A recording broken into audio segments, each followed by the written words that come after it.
Si vous souhaitez soutenir la ferme ou que vous avez des problèmes de stress, d'insomnie, de douleurs chroniques, eh bien, allez sur notre site et vous trouverez tous nos produits CBD et CBG.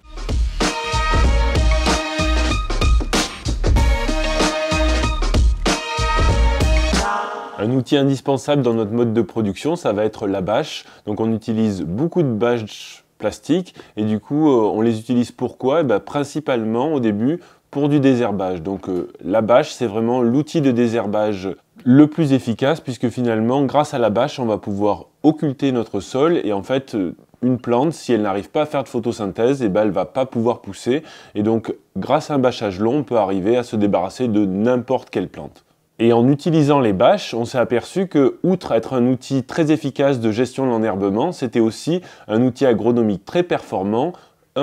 pour réchauffer les sols plus rapidement au printemps principalement, qui est une des difficultés en non-travail du sol. On a souvent des sols qui se réchauffent plus lentement et là la bâche permet d'accélérer le réchauffement du sol au printemps et donc ça c'est très intéressant d'un point de vue agronomique pour tous les légumes qui vont avoir besoin de sols réchauffés. Et puis, un autre point, ça va être la gestion de l'eau. La bâche permet d'améliorer considérablement la gestion de l'eau, puisque finalement, il va avoir beaucoup moins d'évapotranspiration.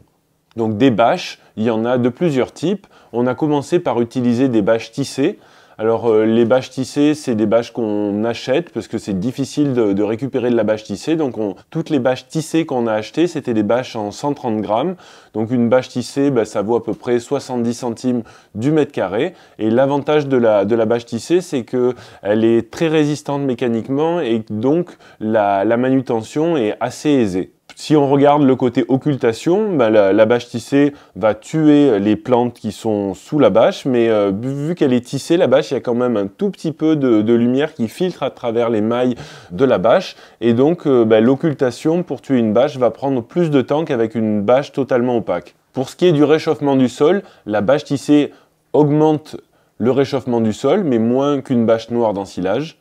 Et après, pour la question de la gestion de l'eau, puisque la bâche est tissée, on va avoir l'avantage de pouvoir récupérer de l'eau s'il pleut, puisque la bâche est respirante à l'eau et à l'air, mais d'un autre côté, l'eau qui va s'évaporer du sol pendant l'été va aussi passer au-dessus de la bâche, et donc il y aura de l'évapotranspiration avec une bâche tissée. Pour la manutention des bâches tissées, on a l'habitude de plier les bâches en accordéon une fois qu'on a fini de les utiliser, car ça permet vraiment un déroulage beaucoup plus aisé et rapide. Et le fait de plier les bâches tous les ans, c'est assez important parce que une des problématiques en fait de la bâche tissée, c'est que si on nettoie pas notre bâche régulièrement, il va avoir toujours des graines, un peu de terre qui va être sur la bâche et qui va germer, et une plante qui germe sur la bâche tissée va avoir son système racinaire qui va traverser la bâche, et c'est ainsi que les bâches tissées peuvent s'abîmer. Une bâche tissée dont on va prendre soin va pouvoir durer 10-15 ans, mais si on commence à avoir des pissenlits, des rumex qui poussent sur la bâche, on va abîmer très rapidement notre bâche. Ce qui est important pour les bâches, c'est toujours de bien les lester, parce que sinon on va avoir des bâches qui bougent, et ça c'est très désagréable. Alors là, comment on opère? Nous on met des agrafes en périphérie de la bâche et puis après on va venir apporter des sacs de sable ou des bouts de bois pour venir lester la bâche et être sûr que notre bâche ne bouge pas s'il y a un coup de vent pendant toute la culture ou pendant toute l'occultation. Pour les bâches tissées, alors il y a différents types de largeur de bâche. Alors la bâche en 3,20 m de large, nous on l'utilise beaucoup, principalement sous les tunnels, puisque les tunnels font 9 mètres de large, et avec 3 bâches, avec un recouvrement, on arrive à couvrir toute la surface du tunnel, donc c'est vraiment une bonne largeur. Donc la bâche de 3,30 m est très pratique. Les bâches en 5 mètres, ça va être bien pour occulter une grande surface. Et si vous voulez travailler à la planche, et là peut-être qu'une bâche de 1,60 m, c'est peut-être plus adéquate. Alors il y a un autre type de bâche, ça s'appelle du feutre de paillage, qu'on a déjà essayé, et ça s'appelle de l'AgroSpoon, et ça c'est un produit qui est respirant à l'air et à l'eau avec une bonne occultation, mais on déconseille totalement ce produit puisque finalement la résistance mécanique de ce feutre est très mauvaise. Et donc là on a des feutres de paillage qu'on a installés il y a à peine un an, et le passage d'un chevreuil sur la bâche va faire des trous à chaque pied du chevreuil. Du coup là vraiment on a des bâches qui se détériorent très rapidement et on ne voit pas du tout l'intérêt d'utiliser des bâches qui ont aucune résistance. Et la dernière bâche qu'on va utiliser, et de plus en plus, ça va être la bâche d'ensilage. L'avantage des bâches d'ensilage, c'est que déjà ça peut être une bâche que l'on va récupérer. Nous on récupère beaucoup de bâches qui viennent d'éleveurs qui ont utilisé une bâche noire d'ensilage justement pour faire de l'ensilage, et quand ils démontent leur tas, ils ont une bâche qui est un petit peu abîmée, qui ne va plus pouvoir être réutilisée pour refaire de l'ensilage, et donc on va récupérer les bâches et ça permet en fait de redonner une vie à ces bâches plastiques noires. Alors là, d'un point de vue de l'occultation, sous une bâche noire, on va vraiment tuer très rapidement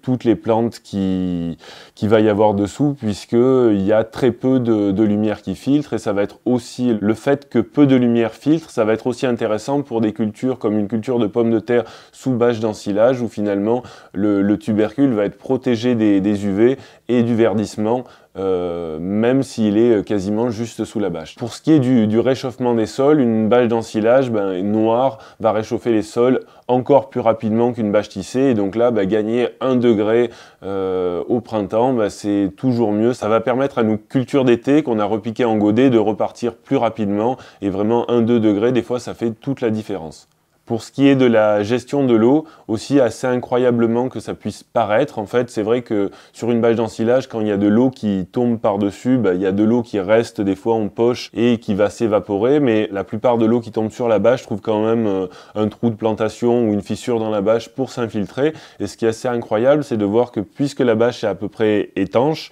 l'eau qui va s'évaporer du sol va finalement se condenser sous la bâche, et l'eau va se redistribuer comme ça sous la bâche, et c'est vraiment incroyable de voir comment l'humidité, même en plein été, quand c'est canicule, de voir comment l'humidité est conservée sous les bâches d'ensilage, et du coup avec le réchauffement et cette humidité assez élevée, on va avoir vraiment une prolifération d'une vie biologique qui va être encore plus intense que sous un mulch. C'est assez incroyable à voir, mais on voit que cette activité biologique, elle est vraiment fourmillante, et ça va permettre du coup d'accélérer les processus de minéralisation. Et là, donc, si on doit faire un bilan, en fait, on va retrouver que la bâche d'ensilage, elle va être vraiment plus efficace d'un point de vue agronomique. Le seul inconvénient, c'est vraiment le côté que sa manipulation est beaucoup plus fastidieuse qu'une bâche tissée. Donc on va utiliser principalement les bâches tissées sur des cultures qu'on va devoir enlever toutes les années, comme par exemple si on fait une culture d'ail ou d'oignon sur bâche tissée,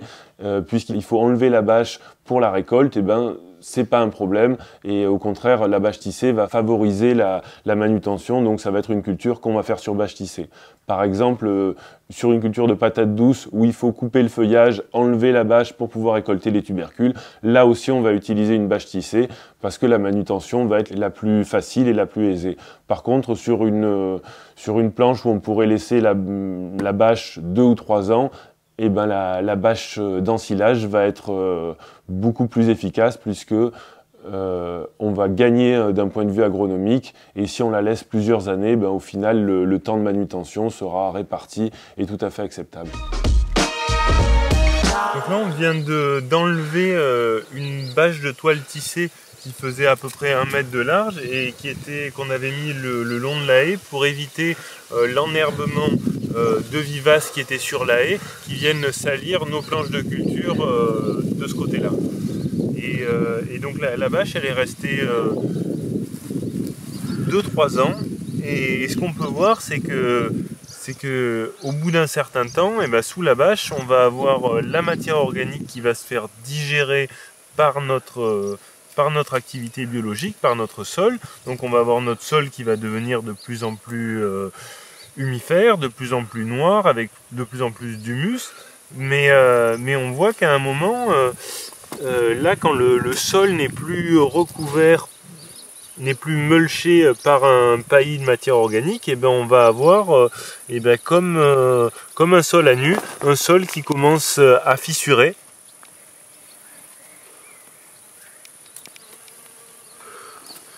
Et donc après, un sol qui fissure, c'est... Bon là c'est parce qu'on est sur des sols assez argileux, mais un sol qui fissure, c'est un sol qui va venir s'assécher plus rapidement.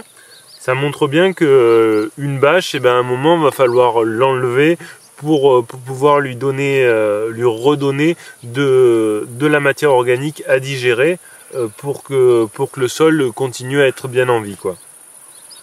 Et c'est ça qui est vraiment fondamental quand on parle de vie des sols et la question de la bâche. La bâche, c'est un outil merveilleux pour gérer l'enherbement, mais concernant la vie du sol, la bâche ne gêne en rien la vie du sol. Par contre, ce qu'il va falloir s'assurer, c'est qu'on ait toujours de la matière organique sous nos bâches, et dès qu'il commence à plus en avoir, comme c'est le cas ici, il va falloir enlever nos bâches pour pouvoir remettre de la matière organique.